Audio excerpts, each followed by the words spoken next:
Good morning, Undersecretary. How does the palace respond to growing calls to replace Interior Secretary John Vic Remulla? Wala pa pong anumang makokomento sa panawagang yan. Hindi po ito napag-uusapan sa ngayon. Gaano po ka-satisfied ang Pangulo doon sa performance ng DILG, not only with the Senate fiasco last week, but also with wrong information about Zaldico's golden visa, Zaldico's Portuguese passport, the timeline for his arrest, as well as the supposed soon release of the Interpol? Medyo nagkasunod-sunod po kasi. Ano po yung pinapataw ng Pangulo? How does the President hold the Interior Department accountable for these gaffes? Sa ngayon, ang huling pagkita ko po na sila'y nagkausap sa aking huling, kumbaga ako'y witness, yung huling pagpupulong bago tayo nagkaroon ng briefing nung Huwebes.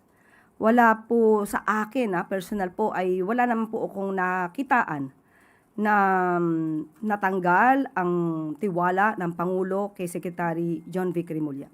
Ma'am, Sa ngayon. Ma'am, last for my end. So, ibig po ba sabihin, walang katotohanan yung mga umiikot na balita na maaaring si dating Senator Antonio Trillanes o kaya naman po ay si dating Interior Secretary Benhur Abalos yung pumalit kay John Vic Remulla sa DILG? Wala pa pong ganong ibinibigay sa ating mga impormasyon. Sunod na tanong mula kay Ivy Reyes, Bilyonario. Hi, Yusek. Good morning. On serving Senator Bato his warrant, Attorney Nery Colmenares said the government can find Senator De La Rosa with all its intelligence fund. Kung gugustuhin daw po ng gobyerno, mahahanap naman po talaga si Senator Bato. Since the senator has now escaped twice, how is the administration utilizing its resources to hold the senator to account? So sinasabi po pa talaga natin na siya'y tumakas. Sa unang pagkakataon, nung nabanggit po ni Ombudsman Remulla na may warrant of arrest, ito naman po ay hindi pa nasa sa publiko. So, hindi naman natin masasabing siya'y tumakas, kundi siya'y nagtatago lamang para siguro hindi siya maabot ng kamay ng batas. Sa pangalawang pagkakataon, maaari nating sabihin na siya talaga ay tumalilis dahil nabanggit na may warrant of arrest na inisyo ang ICC. Nakita naman po niyo kung paano magtrabaho ang ehekutibo. At siguro ang dapat lang mangyari dito ay wag natin pabayaan ang may mga masamang balak na paligtasin ang dapat na managot. And ma'am, the OSG also gave a strong worded comment that a sitting senator running away from the very courts that he's seeking relief from should be denied of his pleas.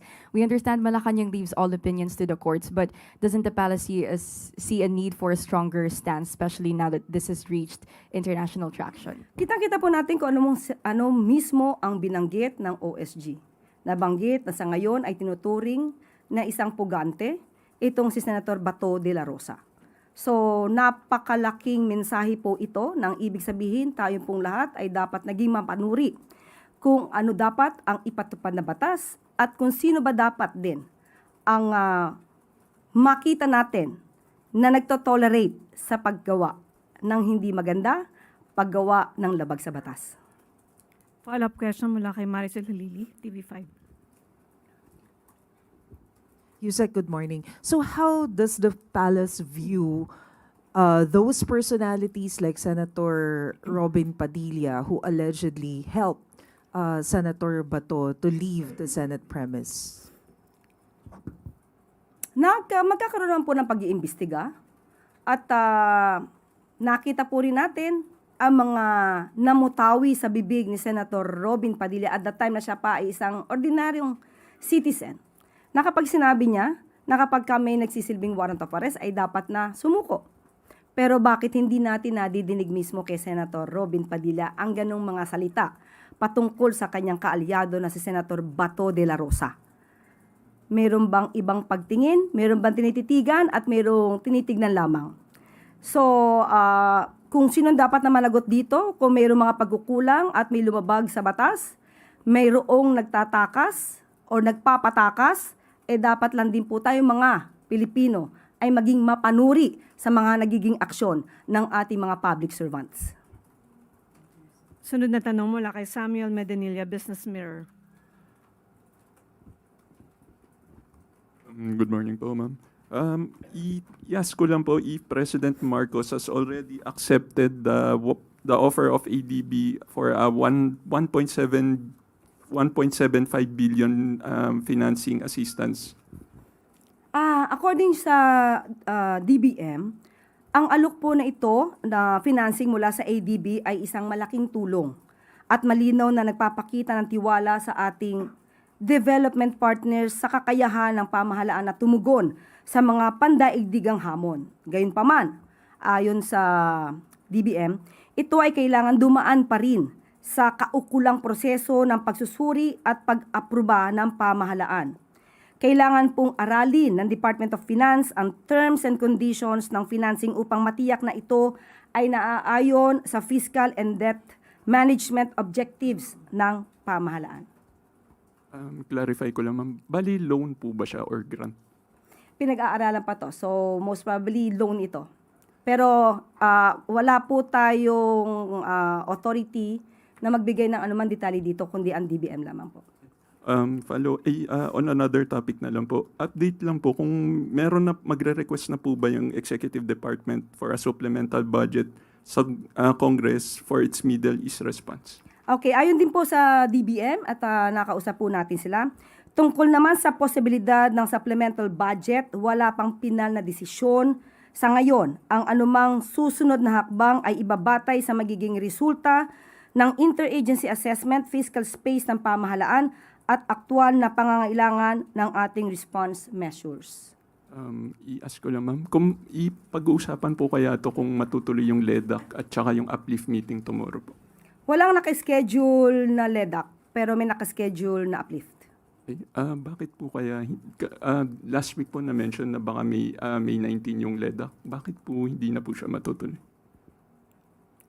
Wala pong nasabi sa akin dahilan. Wala lang po sa schedule. Thank you po. Sunod na tanong mula kay Rafi Ayeng, Daily Tribune. Hi, ma'am. May we just know why the president appointed former Iloilo City Mayor Jed Mabilog, despite his name being included in the drugs watch list during the term of President Duterte? Siguro kung nasa drugs watch list siya, wala po tayong personal na kaalaman dyan. At siguro kung nasa drugs watch list siya, dapat na-demanda na po siya sa ngayon. May demanda na po ba? Parang binigyan po, di ba, ng clemency? No. About the drugs list. Wala pa naman. So, walang kaso. And on another topic po, as the impeachment proceedings officially starts, hopefully today, ano ang pakiusap ng palasyo sa mga senator na tatayong judges? Kasi alam naman po natin na maraming kaalyado si Vice President Sara Duterte sa Senado. Alam naman po natin, ang impeachment trial ay trabaho po ito at mandato po ito sa Senado. Hindi po kailangan na makialam ang Pangulo sa sinabing mandato ng Senado dahil meron po tayong separation of powers. Ang dapat lang po sigurong laging nating tandaan-daan, hindi lang mga Senado, hindi lang sa Senado at Senador, kundi tayo mismong mga Pilipino. Ang dapat na managot, ayon nga sa Pangulo, ay dapat na managot. So, wag na lamang siguro maging daan ang sinuman sa pagtakas ng mga dapat na managot. Follow-up question, Ivan Mayrian, GMA. Ma'am, tungkol ito sa sa status ni Senator Bato de la Rosa na sabi ng Office of the Solicitor General ay isang pugante at dapat nating kilalanin ng warrant from the ICC. Last week, ang sabi po ng Pangulo sa kanyang statement, wala siyang utos na arestuhin si Senator Bato. Ganun pa rin po ba ang utos niya despite the position of the OSG that Senator Bato is a fugitive? Kung ano po ang dapat na gawin, nagsalita na po ang DOJ na sa ngayon dahil meron po tayong hinihintay na desisyon mula sa Supreme Court at iginagalang po ng Pangulo at ng administrasyon ang nakabingbing kaso sa Supreme Court. Ngunit hindi kailangang tumakas palabas ng bansa si Senator Bato de la Rosa. Kapag siya ay nagtangka, ayon na rin sa DOJ, siya ay huhulihin. So kung yun po ang posisyon ng Pangulo last week, pwede po ito magbago depende sa magiging development sa pending na petisyon sa Supreme Court. Opo. Pangalawang tanong ko lang po, as President and as a former member of the Senate, may nabanggit po ba ang Pangulo sa inyo on what he thinks, how he feels about what's happening in the Senate presently? Sa ngayon po, ang alam po natin sa Pangulo ay kailangan lang ipatupad kung ano ang nasa batas. Hindi kailangan na ang bawat isa ay sariling pagyaman ang gawin. Hindi ang iilang interes ang dapat na pagyamanin, kundi dapat tumugon kung ano ang sinasabi ng konstitusyon, patupad kung ano ang sinasabi ng batas. Did you hear him express, I don't know, galit ho ba siya? Dismayado siya? Nalulungkot siya sa nangyayari sa Senado ngayon? Sa huling pangyayari, patungkol dun sa di umano na pagtakas at pagkawala kahit na may protective custody ang Senado, nakakadismaya naman talaga. Sinabi po yun ng Pangulo that he is disappointed with how Nung things are turning out. nung nagkaroon po ng meeting, inalam niya kung anong pangyayari at makikita mo sa itsura ng Pangulo at kung paano siya magtanong sa mga cabinet secretaries, nandun po yung disappointment. Hindi sa cabinet secretaries, kundi sa pangyayari sa Senado. Follow-up question mula kay Katrina Domingo, ABS-CBN. Ma'am, yung tanong ng marami ngayon, I would like to direct to the President. Kung hindi ka pagalit, bakit? Kung hindi ka pagalit, bakit? Yes, with the What do you mean? performance of the arrest, because this is not the first time that the Philippines tried to serve an arrest warrant from the ICC. The public has been comparing the performance of former PNP Chief Torre compared to the failure of the NBI to serve the arrest warrant against De La Rosa. Bakit po hindi naho-hold accountable kung sino mang ahensya yun pong nagkulang para maipatupad yung pagsaserve ng arrest warrant? I-correct po natin to ha. There was no failure on the part of the NBI agents. Hinarang sila. But was it right for the NBI to succumb to the authority of the Senate na ilagay under, na ipahinto o ipahalt o isuspend yung pagsaserve ng arrest warrant while he is under protective custody? The question is, was the Senate correct in interfering with the service of the warrant of arrest? But was it right for the NBI to actually adhere to that demand of the Senate kung wala naman pong legal basis according to some analysts? Dito makikita nyo kung sino ang may respeto sa isang institusyon at sino ang hindi rumispeto sa batas. Sunod na tanong mula kay Hannah Sancho, DZAR. Hi, ma'am. Yung nangyari po sa Senate po, with all yung tawag ni Senator Amy, Senate siege, do we may reaction po ba yung Pangulo given na naging senador siya, kung mako-consider niya ba na desecration ng institution yung nangyari po? Senate siege. Was it under attack? It was not. The Senate was not under attack. You can see that from the news, not only from the statements of the NBI and PNP, it was only the statement made by Senator Alan Cayetano. So as far as we are concerned, as far as the government is concerned, Senate was never under attack. And this is also the position of the President po, Of ma'am. course. And another question po, kasi nagkaroon po ng change of leadership and I don't know kung makakaroon pa ulit today. Ano po ang reaction ng Pangulo po dun sa pagpapalit po, considering na ngayon na yung sisimula na yung impeachment trial po sa Senado? Ang papapalit ng liderato sa Senado ay kanila po yung aktibidad. So wala naman pong kinalaman ng Pangulo kung magpapalit sila ng liderato o hindi. So sa kanila po yan. Nasa Senado po yan. Sunod na tanong mula kay Ace Romero, Philippine Star. Yusek, may we just get the President's thoughts on the Ombudsman's decision to suspend the Senate Sergeant at Arms over what happened to the Senate recently? Ang Ombudsman po ay isang independent body. So trabaho po yan ng Ombudsman. But sang-ayon ba kayo or ano ang thoughts nyo about this given that you've been saying dapat accountable yung dapat managot? Sang-ayon man o hindi sang-ayon ang administrasyon, sinabi po natin ang Ombudsman po ay isang independent body. So kung ano po ang kanilang magiging desisyon, yan po ay hindi panghihimasukan ng Pangulo. Salamat po. Sunod na tanong mula kay Raquel Bayan, Radyo Pilipinas. Yusek, para hindi na lang po maulit yung komosyon ng nangyari sa Senado and para hindi na rin po maulit yung long hours ng pag-aantay ng dating hinuhuli po si dating Pangulong Rodrigo Duterte at para hindi na rin po masyadong magamit yung resources ng gobyerno would the Malacanang call kay Senator Bato de la Rosa na isuko na lang po yung sarili niya. Mas maganda po na bilang dating PNP chief at alam naman po niya na may valid warrant of arrest na inisyo ang ICC at katulad ng sinasabi dati ni Senator Robin Padilla, kung walang kasalanan, lumabas. And Yusek, yung sa nalalapit po na impeachment, naniniwala po ba yung Malacanang na magiging credible po yung Senate na tumayo bilang impeachment court kasi po may mga senators po tayo na may mga kaso sa Ombudsman and ICC and other. Hindi natin mabibigyan ng anumang paghuhusga sa ngayon. Ang mga magiging senator judges, nasa kanila po yan. Tandaan lamang po nila na sila ay halal ng bayan. Nung sila ay nangangampanya, nangako sila na sila ay magsisilbi para sa taong bayan, hindi para sa iisang tao lamang. At yun nga lamang po, wag sila magsilbi, katulad na sinabi natin, na maging daan para sa pagtakas ng dapat na managot. Follow-up question mula kay Ivy Reyes, bilyonaryo.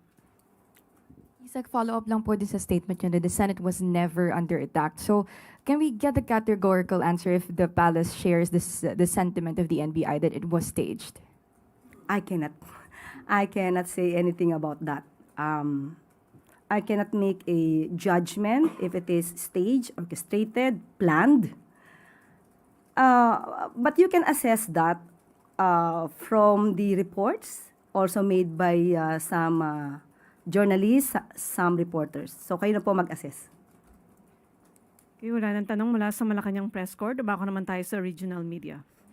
Mula kay Daphne Santuyo ng Kagay News Magazine, with the latest development in the Senate, the escape of Senator Bato, the alleged involvement of Senator Robin Padilla and SP Alan Peter Cayetano, the refusal to receive suspension and CCTV subpoena, what will be the concrete measures which can be done by the Office of the President? Unang-una po, ang ombudsman po ang nagpadala ng subpoena at according to Ombudsman Rimulya ay tinanggihan ito ng Senado. Malamang masasabi natin na ito ay issue na maaaring ang makakasagot lamang nito ay ang Senado.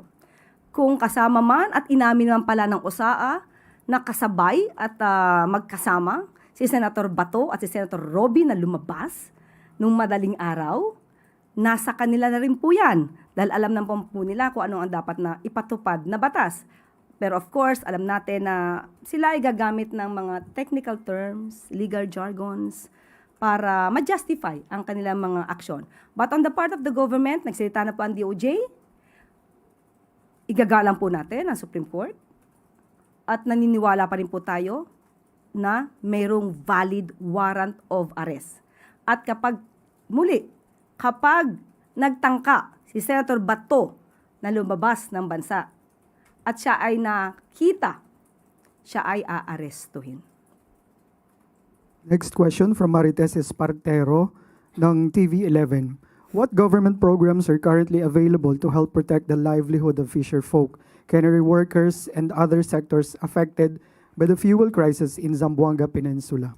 Opo, tinanong po natin mismo dito ang Department of Agriculture at sinabi po nila na meron ng ipinamimigay na fuel subsidies for the fisher folks para magamit nila sa panggasolina sa kanilang mga bangka. At mayroong request din, mayroon na ring request ang DA na 1 billion para sa fuel subsidies sa mga fisher folks para matulungan sa kanilang pangisda. At ang Panghuli, may request din po sila sa Kalinga Law na 20.79 billion para sa mga fisher folks, commercial fisheries, and aquaculture. Yan po ang ayon sa DA sa ngayon.